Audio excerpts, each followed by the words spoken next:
Unidad 10. Las políticas macroeconómicas. La política fiscal. La intervención del Estado sobre la economía se concreta a través de la denominada política macroeconómica. Debido a la pertenencia de España a la Unión Europea, que ha supuesto la cesión de competencias en materia de política monetaria y exterior, hoy día la política fiscal es la principal herramienta de política macroeconómica para tratar de lograr los objetivos deseados en materia de producción, empleo y precios. La política fiscal se expresa mediante los presupuestos generales del Estado, una relación de gastos e ingresos donde queda constancia de las actuaciones y fuentes de financiación del Estado. Este, al igual que cualquier familia española, también debe tener en cuenta el coste de oportunidad, es decir, qué bienes y servicios son prioritarios y a cuáles renuncia. 1. Las políticas macroeconómicas. La política macroeconómica es el conjunto de instrumentos por los que interviene el sector público en la economía para alcanzar unos objetivos económicos. Los objetivos más habituales de las políticas macroeconómicas son el crecimiento sostenible, el pleno empleo y la estabilidad de precios. Para lograrlos, las variables sobre las que tratarán de influir las autoridades económicas serán el PIB, las tasas de actividad y ocupación y el IPC. Para alcanzar sus objetivos de política macroeconómica, los estados se valen de organismos o instituciones intermedias que pueden ser directos o indirectos. Los organismos directos elaboran y ponen en práctica la política macroeconómica. Cada uno de estos organismos tiene asignada su propia parcela dentro de la política macroeconómica. Los organismos indirectos, como la banca, las grandes multinacionales, las asociaciones de empresarios o los sindicatos, no son agentes de política macroeconómica propiamente dichos, pero tienen gran peso específico en las sociedades modernas.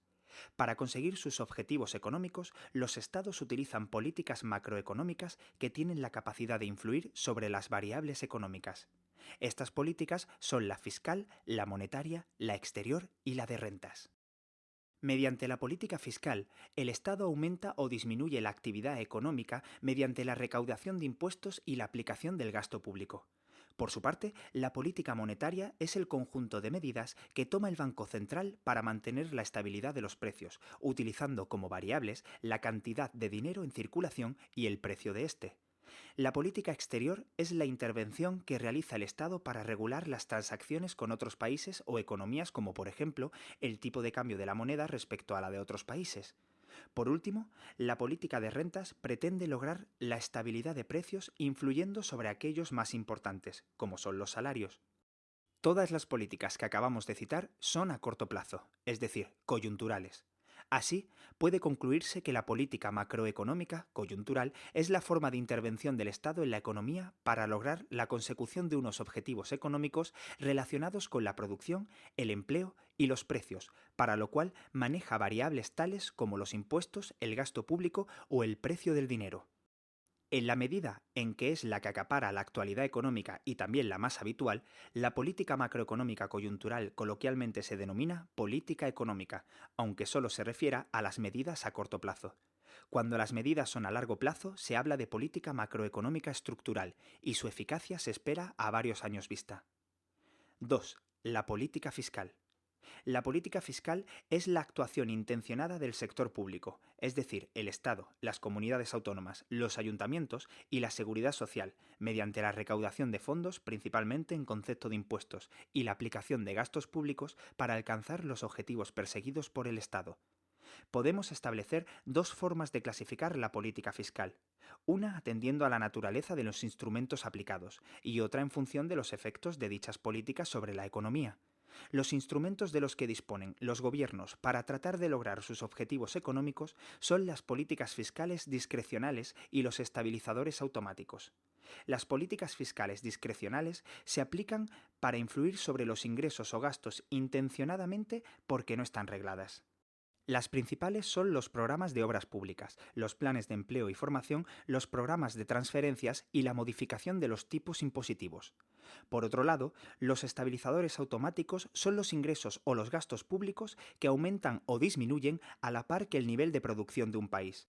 Los principales son los impuestos proporcionales, los impuestos progresivos, las cotizaciones sociales y los subsidios por desempleo. Según sus efectos sobre la economía, podemos distinguir entre políticas expansivas que aumentan el nivel de actividad económica y restrictivas que lo reducen. 3. Los presupuestos generales del Estado. Mediante el presupuesto, la política fiscal expresa los planes de gastos e ingresos. En el caso de España, los instrumentos de la política fiscal se materializan en los presupuestos generales del Estado, relación detallada de los gastos y las previsiones de ingresos que realizará la Hacienda Pública durante el año correspondiente. Este presupuesto ha de estar en consonancia con el Plan Económico del Estado, en el cual se detallan los objetivos económicos y las previsiones sobre la evolución del conjunto de la economía. El sector público precisa unos recursos, denominados ingresos públicos, para llevar a cabo sus distintas funciones. El Estado puede obtenerlos de las cotizaciones sociales, los tributos y otros ingresos. Las cotizaciones sociales son cantidades que los trabajadores afiliados a la Seguridad Social pagan porque, en situaciones de necesidad, ellos y sus familias tengan derecho a cobertura. Los tributos pueden ser impuestos o tasas. Un impuesto es un pago exigido por las administraciones públicas sin que el contribuyente reciba nada a cambio directamente. Los más importantes son el impuesto sobre la renta de las personas físicas y el IVA. Los impuestos pueden ser directos o indirectos.